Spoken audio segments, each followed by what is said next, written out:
काळात माणसाला माणूस म्हणून ही वागणूक दिली जात नव्हती. समाजात जातीच्या नावावर भेदभाव इतका खोलवर रुजला होता की काही लोकांना त्यांच्या जन्मामुळेच कमी समजलं जायचं. कुणाला स्पर्श करायला मनाई होती, कुणाला पाणी पिण्याचा हक्क नव्हता, कुणाला शाळेत समान जागा मिळत नव्हती. ही फक्त गोष्ट नव्हती, हा त्या काळातील लाखो लोकांचा रोजचा वास्तव होता, जिथे माणसांची किंमत त्याच्या कर्तृत्वावर नाही तर त्याच्या जातीवर ठरवली जात होती. तिथे अन्याय होता, तिथे अपमान होता आणि सर्वात जास्त तिथे वेदना होती. पण इतक्या अंधारातही नियतीने एक आशेचा किरण जन्माला घातला. असा एक व्यक्ती ज्याने फक्त स्वतःसाठी नाही तर संपूर्ण समाजासाठी लढायचं ठरवलं. असा एक मुलगा ज्याने अपमान सहन केला पण त्या अपमानाला आपल्या ताकदीत बदललं. तो प्रकाश म्हणजे B.R. आंबेडकर. एक असं नाव ज्यांनी केवळ इतिहास घडवला नाही तर संपूर्ण देशाचं भविष्य बदललं. त्यांचा प्रवास सोपा नव्हता, तो संघर्षांनी भरलेला होता, तो वेदनांनी घडवलेला होता. पण त्या संघर्षातूनच एक महान विचारवंत, एक क्रांतिकारी नेता आणि भारताच्या संविधानाचे शिल्पकार तयार झाले. 14 एप्रिल 1891 एका साध्या पण संस्कारांनी समृद्ध अशा कुटुंबात एका मुलाचा जन्म झाला. हा जन्म फक्त एका कुटुंबासाठी आनंदाचा क्षण नव्हता तर पुढे जाऊन संपूर्ण देशाचं भविष्य बदलणारा ठरणार होता. त्या मुलाचं नाव होतं B.R. आंबेडकर. त्यांचा जन्म मध्य प्रदेशातील महू येथे झाला. त्यांचे वडील ब्रिटिश भारतीय सैन्यात कार्यरत होते. घरात शिस्त होती, नियम होते आणि शिक्षणाला महत्त्व होतं. पण तरीही त्यांच्या आयुष्यातील परिस्थिती सोपी नव्हती. लहानपणापासूनच त्यांना समाजातील कटू वास्तवाचा सामना करावा लागला. जातीच्या नावावर होणारा भेदभाव त्यांच्या आयुष्यात अगदी सुरुवातीपासूनच आला. शाळेत जाताना इतर मुलांसारखं साधं आणि आनंदी आयुष्य त्यांना मिळालं नाही. त्यांना वर्गात वेगळं बसवलं जायचं. त्यांच्यासाठी वेगळी चटई असायची जी इतर कुणालाही स्पर्श करायची परवानगी नव्हती. त्यांना पाणी प्यायचं असेल तर कुणीतरी वरून ओतून द्यावं लागायचं, कारण त्यांना घागरीला हात लावण्याचीही मुभा नव्हती. कधी कधी तर शिक्षकही त्यांना स्पर्श करायला घाबरायचे. हे सगळं एका लहान मुलासाठी खूप मोठं ओझं होतं. तो फक्त एक छोटासा मुलगा होता, पण त्याच्या मनात प्रश्नांची गर्दी झाली होती. मी इतरांसारखा का नाही? माझ्याशी असं वेगळं का वागलं जातं? मी काय चुकीचं केलं आहे? हे प्रश्न त्याला सतत त्रास देत होते. पण त्या प्रश्नांमध्येच त्याच्या आयुष्याची दिशा लपलेली होती. तो रडला, दुखावला, पण त्याने हार मानली नाही. हळूहळू त्या वेदनांनीच त्याच्या मनात एक ठाम निर्णय केला. अन्याय सहन करण्यासाठी नाही तर त्या अन्यायाविरुद्ध लढण्यासाठी. लहान वयातच त्याला समजलं होतं की हा संघर्ष फक्त त्याचा नाही तर अशा लाखो लोकांचा आहे जे दररोज हा अपमान सहन करत होते.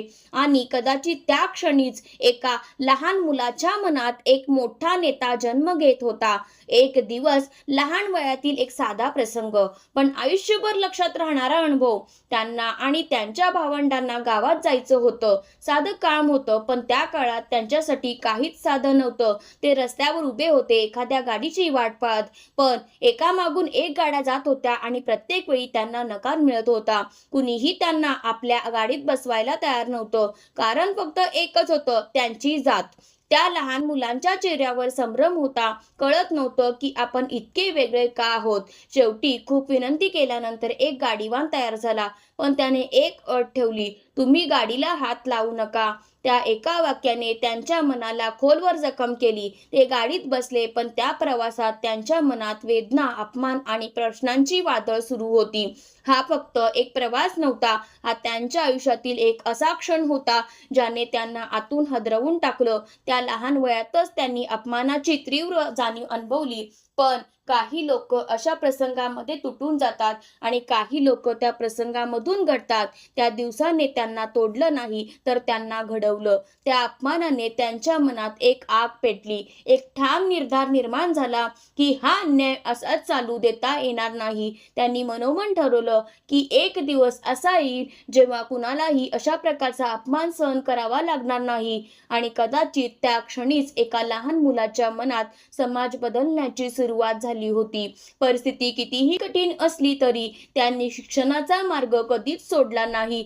अडचणी होत्या, गरिबी होती, समाजाचा विरोध होता, पण त्यांच्या मनात एक गोष्ट स्पष्ट होती: शिक्षण हेच त्यांच्या आयुष्याचं सर्वात मोठं शस्त्र आहे. त्यांच्या मेहनतीमुळे त्यांना शिष्यवृत्ती मिळाली आणि त्यातून त्यांना परदेशात जाऊन उच्च शिक्षण घेण्याची संधी मिळाली. ते अमेरिकेतील कोलंबिया युनिव्हर्सिटी येथे गेले आणि त्यानंतर इंग्लंडमधील लंडन स्कूल ऑफ इकॉनॉमिक्समध्येही त्यांनी शिक्षण घेतलं. त्या ठिकाणी त्यांनी अर्थशास्त्र, कायदा आणि राजकारण या विषयांचा सखोल अभ्यास केला. ते केवळ अभ्यास करत नव्हते, तर जग कसं चालतं, समाज कसा घडतो आणि बदल कसा घडवता येतो हे समजून घेत होते. त्यांनी अनेक उच्च पदव्या मिळवल्या, पण त्यांचा उद्देश फक्त स्वतःचं करिअर घडवणं नव्हतं. त्यांच्या मनात एक मोठं स्वप्न होतं: समाजात समानता निर्माण करण्याचं आणि अन्यायाविरुद्ध लढण्याचं. त्यांच्यासाठी शिक्षण हे फक्त ज्ञान मिळवण्याचं साधन नव्हतं, तर समाज बदलण्याचं एक शक्तिशाली माध्यम होतं. भारतामध्ये परत आल्यानंतर त्यांनी आपल्या शिक्षणाचा उपयोग फक्त स्वतःसाठी न करता समाजासाठी करण्याचा ठाम निर्णय घेतला.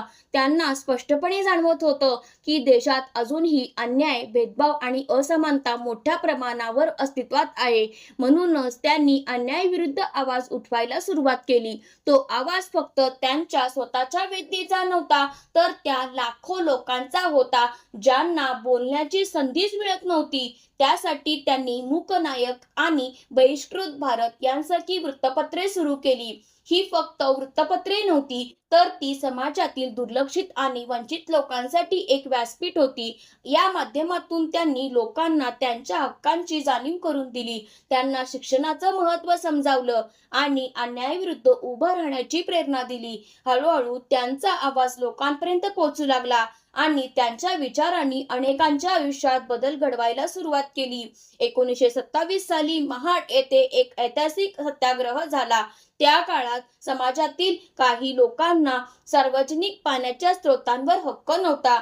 ही फक्त पाण्याची गोष्ट नव्हती, तर ती समानतेची लढाई होती. त्यावेळी बाबासाहेब आंबेडकर यांनी ठामपणे सांगितले की पाणी हा प्रत्येक माणसाचा मूलभूत हक्क आहे. ते स्वतः पुढे गेले आणि सार्वजनिक टाक्यातून पाणी घेतले. ती फक्त एक साधी कृती नव्हती, तर समानतेचा आणि स्वाभिमानाचा पहिला घोट होता. यानंतर 1947 साली भारत स्वतंत्र झाला आणि देशाच्या नव्या भविष्याची पायाभरणी करण्याची वेळ आली. त्यांना भारताचे संविधान तयार करण्याची जबाबदारी देण्यात आली. ड्राफ्टिंग कमिटीचे अध्यक्ष म्हणून त्यांनी दिवस रात्र मेहनत केली. त्यांच्या मनात एकच ध्येय होतं की प्रत्येक माणसाला समान हक्क मिळावा आणि कोणावरही अन्याय होऊ नये. या विचारातूनच भारताचे संविधान तयार झाले, जे आजही आपल्या देशाचा मजबूत आधार आहे. ते नेहमी सांगायचे की शिक्षित व्हा, संघटित व्हा आणि संघर्ष करा. त्यांच्या मते स्वातंत्र्य, समता आणि बंधुता हीच समाजाची खरी तत्वे आहेत. 6 डिसेंबर 1956 रोजी ते आपल्यात राहिले नाहीत, पण त्यांचे विचार आजही प्रत्येकाच्या मनात जिवंत आहेत. जीवनात अडचणी येतात, संघर्ष येतो, पण त्याच संघर्षातून महान व्यक्तिमत्व घडतात.